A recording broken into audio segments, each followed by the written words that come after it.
Kwa majina najulikana kama Manane Richmond Rayori, mwakilishi ya kata ya Bogeka.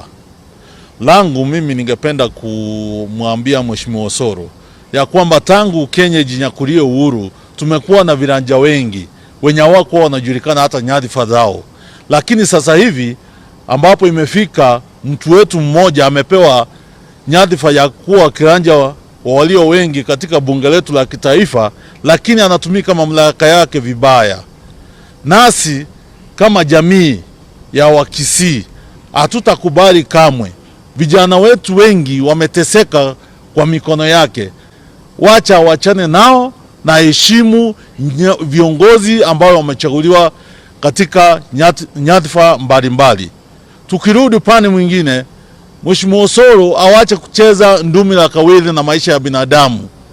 Wacha asiwe mtu muadilina ambaye hataki mabadiliko katika kaunti yetu. Tulifanya uchaguzi tukamaliza. Sasa kuna viongozi ambao wamechaguliwa ambao wanahitaji wapewe heshima, waweze kufanya ushirikiano ili tuweze kupata maendeleo katika kaunti yetu ya Kisii. Mimi nataka pia kumpea onyo Mheshimiwa Osoro. Wale vijana wa bodaboda ambao ameweka kwa mfuko yake, anatembea nao, anachochea wachache ili hao vijana waende walete furuga katika kaunti yetu ya Kisii. Ikome mara moja. Naye katibu wetu wa wizara ya ulinzi wa ndani, tafadhali wacha kulala kazini, amuka.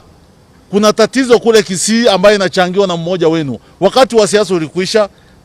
Mheshimiwa Ruto ndio rais, analinda nchi yetu. Wewe Osoro ni nani unakuja kuchochea vijana? Sisi tumekuwa watulivu kwa muda mrefu. Tunampa waziri wa ulinzi masaa 24. Asipotupa ripoti kamili, basi hatuna budi ila tunajua sheria jinsi ya kufanya maneno yetu. Asante sana.